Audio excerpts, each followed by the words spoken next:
muli nating masasaksihan ang isa na namang makabuluhang inisyatiba para sa pagsugpo sa sumasamang pagbaha sa bansa. Dinala po ng national government ang Oplan kontrabaha dito sa Cebu sa pamamagitan ng waterways cleaning operations. Matapos ito ng successful na paglulunsad ng Oplan kontrabaha sa Greater Metro Manila. Ito ay isang mahalagang hakbang sa ilalim ng whole of government and whole of nation approach na naglalayong maiwasan ng mga sakuna sa pamamagitan ng masinsing paglilinis at pagpapaluwag ng ating mga waterways sa mga pangunahing lungsod sa bansa. Pangungunahan po ito ng Department of Public Works and Highways, katuwang ang mga lokal na pamahalaan at ibang pribadong sektor upang masiguro na mas ligtas ang komunidad at mas handa ang bawat Pilipino sa matitinding panahon o hagipit ng masasamang panahon. Sa pamumuno po, of course, ni Pangulong Ferdinand R. Marcos Jr., patuloy na isusulong ang programang ito na mas maayos, mas matatag at mas ligtas na pamumuhay para sa lahat. Kami po ay live ninyong napapanood sa mga Facebook pages ng Radio Television Malacanang, Presidential Communications Office at Department of Public Works and Highways. Nauna nang nailunsad ang Oplan kontrabaha Greater Metro Manila ng nakaraang 2 linggo po. Sa kasamaang palad, as we know and we have heard in the news, Bagyong Tinos landfall last November 4, 2025 devastated the entire Cebu. Wala po itong sinantong lugar sa Cebu, especially our major rivers and creeks. And as you have seen and heard in the news, umapaw po ang mga ilog natin dito sa Cebu, particularly on major rivers po natin sa Mananga. Meron din po ang Kutkot River, and dito naman po sa syudad ng Cebu at Mandaue, umapaw din po ang ating Butuanon River. So may mga affected po tayo na lugar, madami po dito sa Cebu. Layunin ng programang ito na linisin at alisin ang mga basura at bara sa mga daluyan ng tubig upang maiwasan ang malalang pagbaha dito sa Metro Cebu. Saklaw ng proyekto ang 161.53 kilometers ng mga ilog, estero at creek at syempre ang 212.60 kilometers ng drainage system dito sa Metro Cebu. Kasalukuyan po nating nakikita ang pag-ibigay ng detalye ni Department of Public Works and Highways Opo. Secretary Vince Dizon kay Pangulong Ferdinand R. Marcos Jr. sa ating ginagawa ngayong operasyon dito sa Metro Cebu. Yes, particular po sa Mahiga Creek. So tinitingnan po nila ngayon ang ating briefing and information board. Kasama ng ating Pangulo ang ilang mga local government officials mula sa Cebu City, Mandaue City, at ang ating Provincial Governor Pamela Baricuatro. Kasama din po niya ang ating Regional Director of DPWH Region 7, Danilo J. Villa Jr.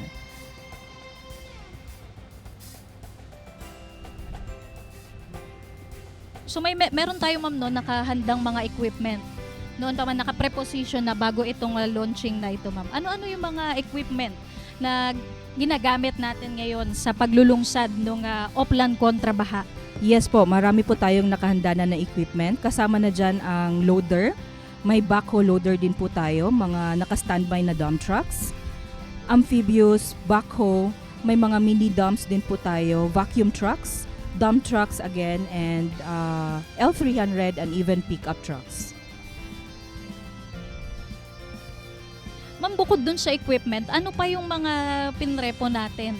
Meron ba tayong mga manpower na mula sa DPWH, LGU? Yes, ma'am. Aside sa equipment, tumulong din po, aside from DPWH Region 7, of course, tumulong yung iba't ibang local government units po natin.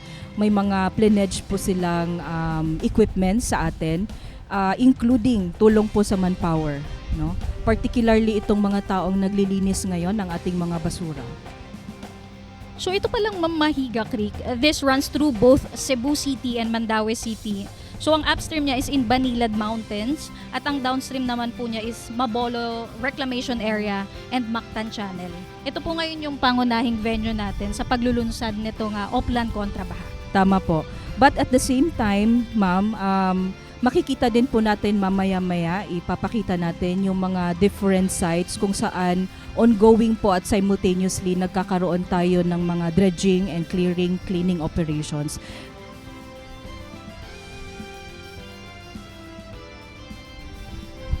Ma'am, ito nakikita natin sa screen natin ngayon. Ano yung ini-inspect ng Pangulo? Ito po, nakikita natin na may sinasagawang dredging po, no? Naghahakot na tayo ng mga soil, including all of these debris, para at least mas maluwag yung mga estero po natin, yung rivers and creeks po natin. So kaya dinidredge po natin itong mga to. Natapos na rin po dito yung paglilinis ng mga basura po. Medyo hindi lang natin nakita ngayon sa video, pero nasa dredging operation na po tayo. Take note lang, no, ma'am, ang operational plan ay simula ng fourth quarter ng 2025 hanggang second quarter ng 2026. Tama po ba? Tama po. An estimate of mga 7 months po tatakbo yung proyektong ito, ang Oplan Kontrabaha ng Metro Cebu.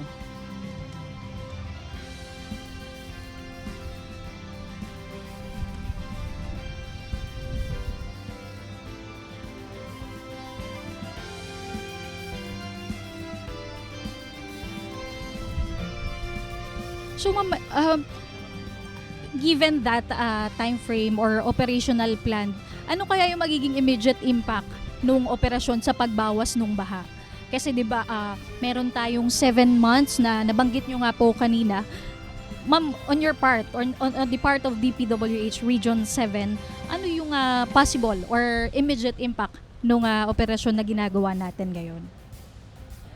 Nangunguna na po dyan, of course, ma'am, yung paglilinis po natin ng basura.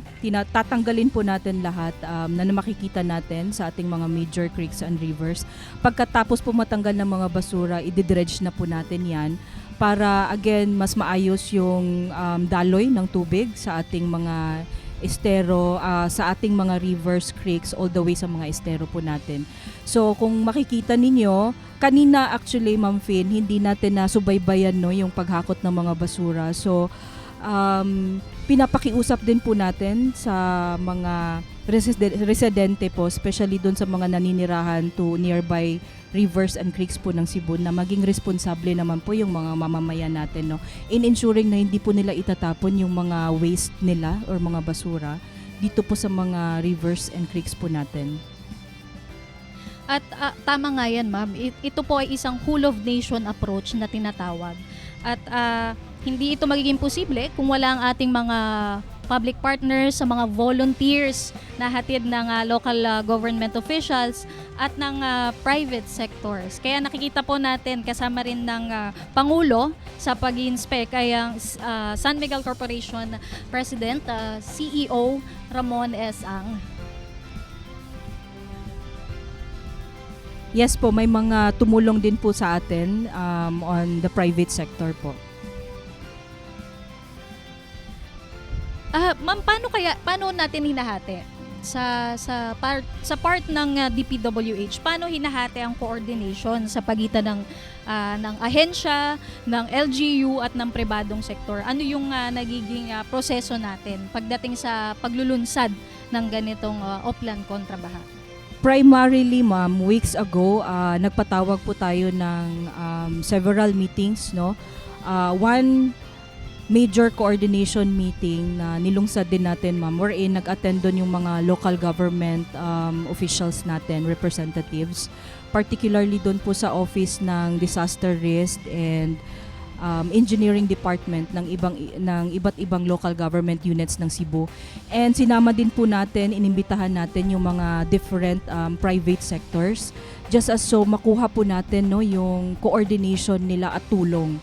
Kasi even private ka, ma'am, may corporate social responsibility ka na tinatawag, no. So kahit doon sa mga malalapit na kanal, no, na kung saan nang nakasituate yung kumpanya, no, pwede talagang doon sila muna maglinis, no. So yun yung sinasabi ng pamunuan natin sa Department of Public Works and Highways, na kung kahit gaano kaliit na pwede mong itulong, tumulong ka. And nagpapasalamat din po kami sa ating different LGUs, including our provincial government dito sa Cebu, na talagang sinuportahan po ang proyekteng ito. So nakikita nyo ngayon, ma'am, sa screen, nakikipaghalubilo po ang ating presidente dito sa mga residente, no, near our Mahiga Creek. Nabanggit nyo rin kanina, ma'am, no? Meron tayong mga resource requirements. Dahil ang DPWH Region 7, meron na tayong mga existing equipment, tsaka yung mga personnel na nakahanda na natin. Meron din ang LGU na 24 units at 202 personnel with PPEs na yon. Kasama rin sa DPWH yung 96 personnel with PPEs. And yung nag-pledge din yung private sectors natin ng 51 units, 153 personnel with PPEs. Pero ma'am, etong bilang na nandito sa resource requirements natin, Yes, ma'am. meron pa ba tayo, ma'am, additional requirements or meron pa tayong inaasahan para maging possible itong programa? Yes po. Ang DPWH Region 7 has identified an additional equipment of 256 units and including personnel of 714 units. So ito po yung tinitingnan natin para makompleto, no, all the way to the second quarter yung proyektong Oplan Kontrabaha ng Metro Cebu. Kakailanganin natin tong mga additional requirements, ma'am. So sana sa mga nakikinig ngayon, especially sa private sector, ito yung last na pinakiusap natin, no? Especially yung mga mauunlad at mga aktibong private sectors natin na tumulong, no? And kumatok sa amin kung gusto po kayong mag-pledge ng mga equipments na kinakailangan natin, including yung mga manpower na maglilinis ng mga rivers natin, ng mga estero. Yan, kinakailangan talaga natin yung tulong nila, ma'am. Very committed naman ang ating mga private sector partners para maging possible at successful itong launching natin ng Oplan Kontrabaha. Yes, ma'am. Very positive naman yung tugon nila nung pinatawag natin sila for coordination meetings po. Ma'am, can you just reiterate ano yung mga iba pang river o sa ilang lugar dito sa Cebu? Ano-ano pa yung iba pang river na nagsasagawa ngayon ng Oplan Kontrabaha? Yes po. Papakita natin mamaya yan, no? But number 1 na dyan yung Guadalupe River po natin, which is in Barangay Pasil. And kasama na rin po doon yung Subang Dako River. Nasa Subang Dako, Mandawi po ito. Kutkot River, nasa Liluan po ito. Good afternoon. Magandang hapon sa inyo lahat. Andito ngayon tayo para simulan yung dredging at saka paglinis ng ating mga creek, mga river, mga ilog, lahat ng ating waterway, yung pinagdadaanan ng tubig. At ito, kung maalala ninyo, ay sinimula namin sa Petro Manila dahil doon naman ang nagiging problema yung basura. At yun ang pag nagbabara dito sa nangyayari, nagkakaroon talaga ng baha. Kaya ganun din ang aming gagawin dito dahil ganyan din ang problema. At kung titignan ninyo sa mapa, yung last time na nagbaha ang mga ilog dahil lahat ng labasan ng tubig ay barado. Kaya kailangan natin linisin ito. Nakakagulat nga kung titignan ninyo yung backhoe, wala ng tubig, nakapatong na sa lupa. Ibig sabihin talagang napakababaw na ng tubig. Kaya kailangan ayusin, kailangan linisin lahat ito. Tinatanong ko sa mga local official kung kailan ang last time na hinukay ito, lininis ito. Wala silang maalala kahit kailan. Kaya first time ito siguro in decades. I'm sure nangyari na itong it happened in but matagal na in decades na hindi nalinis ang ating mga waterway, ang ating kung saan nagdadalo ng tubig. At ito pareho nandito sa mga chart, kung matignan ninyo kung ano yung magiging trabaho, saan mag-specify yung mga ilog kung saan kami. Yung pitong ilog na yun, lahat yan ay dadalhin ng lahat yan ay pupuntahan pala ng mga ng ating mga heavy machinery para linisin yung mga ilog na yan. Kung titignan din, ito mahalaga din itong batignan. Kung titignan nyo, ito talaga ay isang proyekto na palagay ko hindi kayang buuhin kung hindi lahat ng iba't ibang ahensya ng gobyerno, iba't ibang LGU na leadership at yung iba't ibang private sector partner. Kasi kung titignan ninyo, ewan ko kung makita ninyo, yung DPWH, ilan yung units? Lahat is 287. Pero galing sa DPWH is 32 units. Galing sa LGU 24 units. Ang private sector, yung San Miguel at saka yung Metro Pacific na tumutulong din sa atin, nandun din sila doon sa Maynila. Private sector kasama ng San Miguel at saka Metro Pacific, napakarami, silang pinakamarami, 51 units. Kaya kung hindi nagsama-sama lahat ng ahensya ng gobyerno at lahat ng ating mga partner sa development, dahil lagi ko nga sinasabi, hindi kayang gawin ng gobyerno na lahat. Kailangan matulungan, kailangan matibay ang koordinasyon sa ating local government, kailangan matibay din ang koordinasyon sa private sector. At kapag nangyayari yan, nakakagawa tayo ng ganitong klaseng proyekto na magiging maganda. Ang projection natin, ang pangako sa atin, 1 year. So, ang pangako sa akin, pagka umulan ulit, hindi na magbabaha. So, mga 9 months na trabaho, bago dadating ulit ang ulan, hopefully by that time, hindi na tayo makakakita ng baha, kagaya ng nakita natin noon. Dahil lahat ng nakaharang, lahat ng barado na labasan ng tubig, ay yun ang lilinisin at hindi na mababara. May dadaanan na yung tubig palabas. Kaya yan ang project natin. Okay, I'm sure. Pagbantayan ninyo, tignan ninyo kung ano yung nagiging progreso. At nakakasiguro ako na malaking tulong itong ginagawa ng paglilinis. At hindi ba, pagkatapos malinis ito, hindi lamang ganito yung project, meron tayong gagawin na tinatawag na Sabo Dam.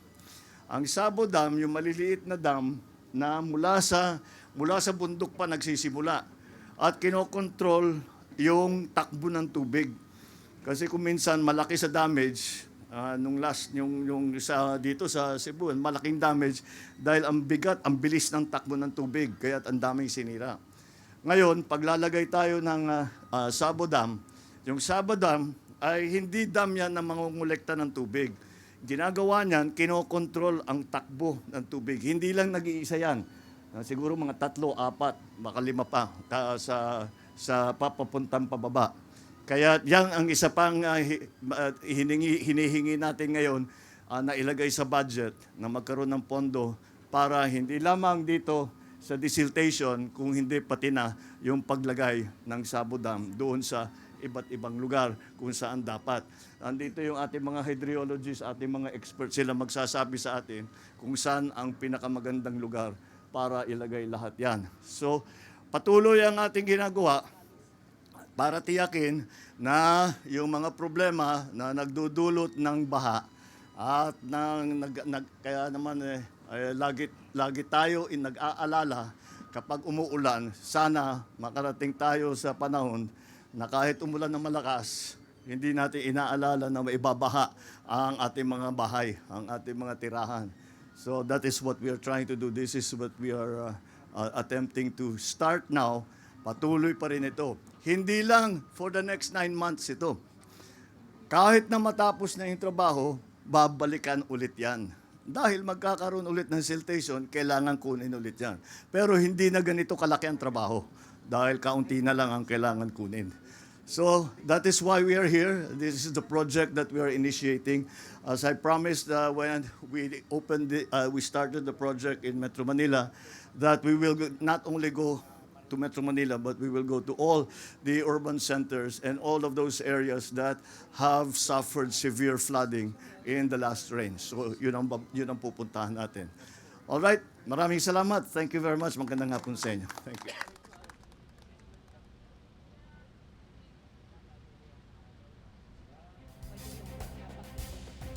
Ngayong araw muling binigyan diin ng Pangulo sa bawat Pilipino, bawat ahensya ang kahalagahan ng pakikiisa sa pangangalaga ng kalikasan at pagpapanatili ng kalinisan sa ating kapaligiran. Ang Oplan Kontra Baha ay simbolo po ng pagkakaisa ng maayos na pamahalaan at aktibong mamamayan na sabay na kumikilos para sa isang ligtas, maayos at maunlad na bagong Pilipinas. So natunghayan natin kanina na sabi ng ating Pangulo, malaking tulong po ang koordinasyon ng iba't ibang ahensya ng ating gobyerno. Kasama na po dyan ang local government units, provincial government ng Cebu, including some of our private sectors here in Cebu with DPWH. Muli ito po ay bahagi ng isang whole of government approach, whole of nation approach upang sugpuin ang patuloy na pagbaha sa ilang lugar sa buong bansa.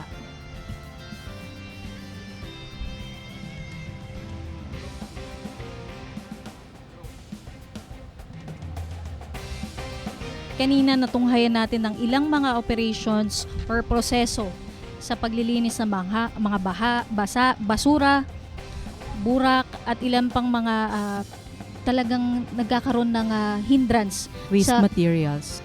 Tama sa po. pagdaloy ng tubig, lalo na kapag tag-ulan. Kasi ma'am, napansin natin yung 1-2 buwan napakabilis nung pagbaha. Samantalang Kahit diba? kakaunting ulan Mhm. na papansin natin, lumulobo na agad yung mga, especially yung mga maliliit na estero po natin. Kaya napakahalaga po ng partisipasyon ng ating mga iba pang ahensya, ng isang individual sa paglilinis ng ating mga creek at rivers. Ma'am, nakikita po natin ngayon yung parang nagtatrap ng mga basura po natin. Ang tawag dyan ay trash trap, no? So, nandyan yung may excavator po tayo dyan na kumukuha po ng mga waste materials. And yan yung nakikita din po natin yung dredging operation natin. Kumbali ilang operations yung nakita natin kanina. 2 po talagang major operations na sinasagawa natin ngayon. Again, yung cleaning, and after that, i-clear po natin, no, i-dredge natin.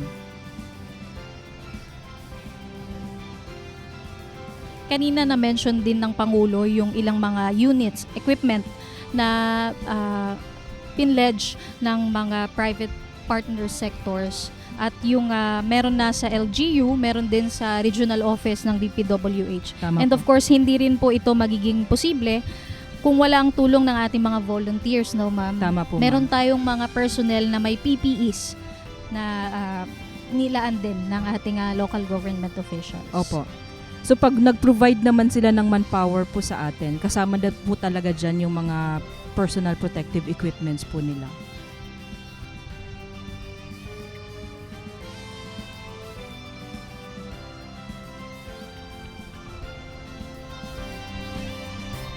So again, ma'am, yung proyektong ito po ay tatakbo po ito for roughly 6 to 7 months. Starting today po. So sana pag nalinis natin, ma'am, no, matulungan naman tayong i-maintain ng publiko po natin yung kalinisan ng ating rivers, creeks, and yung mga estero po natin.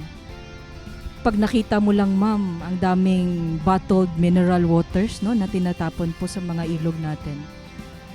Nakakadismaya. At nabanggit nga po ng Pangulo kanina na inaasahan po ng mga taga Cebu, ng mga kababayan natin sa Cebuano ang pagbawas ng pagbaha dito sa ilang mga lugar dito sa probinsya ng Cebu dahil sa Oplan Kontra Baha na ito. At nabanggit nyo nga po, kailangan din po ng kooperasyon ng ilang mga residente lalo na sa disiplina sa pagtatapon ng basura sa mga creek, sa mga ilog, na talagang nagkakaroon ng nagiging cause ng talagang matinding pagbaha. Tama po, ma'am. Yung nakikita naman natin sa proyekto, ma'am, yung inumpisahan natin ngayon, ano lang to initial lang to. Again, this is parang short term, no, na mga plano natin. But may mga major plans din po ang ahensya kung papaano kukontrolin. Kasi ang bagsak din ng tubig natin, ma'am, from the upstream, dumoble din, no? Nakita na yan natin nung binagyo tayo ng Bagyong Tino. Ma'am, kanina nabanggit nyo yung mga informal settlers na talagang nakatira malapit sa creek o sa mga ilog. Opo. Katulad nung sa Greater Metro Manila, sinusubukan po nating solusyonan. It's a long-term plan, yung mga illegal structures na nakatayo Yes, ma'am. malapit sa ilog. At hindi lang po doon natatapos dahil katulong po ang National Housing Authority at ang DSUD. Sila po ang nagkakaroon ng proseso o ng sistema pagdating sa mga pabahay. So, ma'am, on the part of DPWH, ano po yung proseso para dun sa mga informal settlers? To cite an example dyan, ma'am, sa Mananga River natin, no, madami tayong bumalik na informal settlers. Tayo naman po sa DPWH, we are coordinating with the local government unit concerned na kung papaano nila, no, i-relocate itong mga informal settlers po natin. So again, hindi lang naman ito proyekto ng DPWH, but katulong natin dito yung mga concerned na local government units natin, ma'am. So sana magawa ng paraan na ma-relocate talaga. Kasi otherwise, paulit-ulit babalik yan dyan So yan yung mga long-term project plans na gagawin natin kasunod nito. Kasi kung mapapansin mo, short-term lang ito Again, ang maintenance po ng paglilinis natin, hindi lang naman sa panggobyerno natin, ma'am, but malaking tulong talaga na yung cooperation ng publiko natin na kahit konti lang, no, kahit hindi lang tayo magtapon ng mga basura sa ilog natin,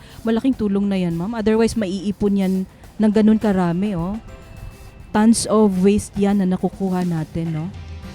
Ma'am, speaking of waste, ma'am, may nabanggit kayo kanina, ma'am, na humaharang dun sa basura para mas mabilis makolek yung mga basura. Opo. Yan yung trash trap po na nilagay natin dyan, no? Once maharang, ma'am, tsaka natin kukunin. Kaya may naka-standby din po tayong mga dump trucks. And may in-identify din po tayo ng mga dump site kung saan po ilalagay natin yung mga basurang nakolekta po natin. Pero kung napapansin nyo po sa trash trap na nasa likod po ng presidente, talagang ang dami, ma'am, ang daming plastic bottles, ang daming plastic materials, no? Hindi yan nabubulok ng mga basura So, saan ba papunta yan? Papunta yan sa even to from the estero natin, dun sa mga lalaking rivers natin, no, and creeks. So, yan po yung effect ng ginagawa po ng publiko natin, no? Kasama na po tayong lahat dyan. We have to be responsible na magtapon po ng mga basura natin. At nabanggit din ng Pangulo kanina, kailangan din ng proper monitoring after this launching. Dahil for the past years, hindi talaga ganun na monitor yung itong paglilinis natin ng mga basura, mga burak. So kailangan din po talaga ng proper monitoring. Opo. Tututukan talaga natin yan, ma'am, no? Hindi lang ng DPWH, but kasama na dyan yung mga concerned na LGU kung saan po nasasakop itong mga rivers and creeks na to na currently nililinis natin.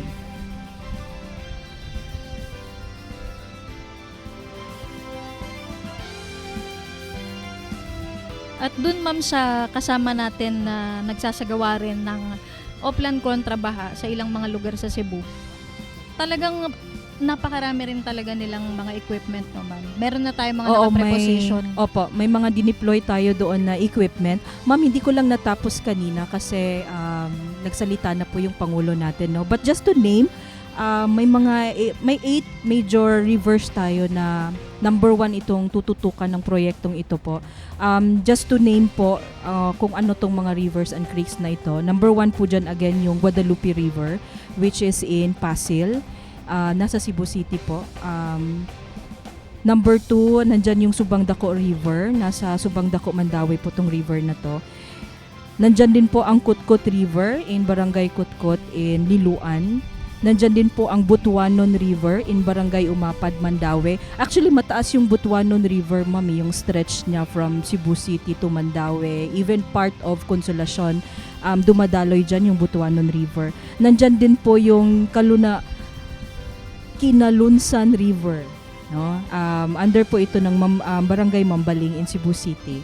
And of course, nandito tayo ngayon sa Mahiga Creek, which is in Barangay Subang Dako, Mandawi City.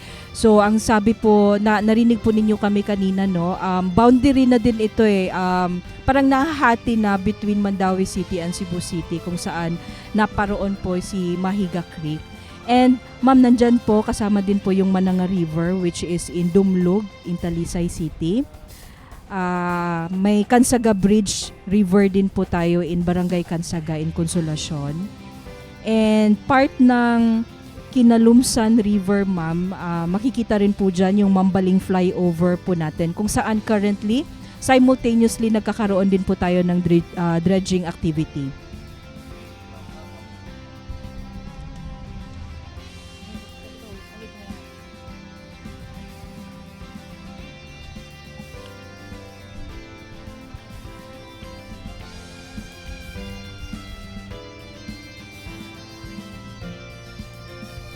Ang Oplan Kontra Baha ay simbolo ng pagkakaisa ng pamahalaan at aktibong mamamayan na sabay na kumikilos para sa isang ligtas, maayos at maunlad na bagong Pilipinas. Kami po ay live ninyong napapanood sa RTVM at PCO official channels. Maraming salamat po sa inyong pagtutok.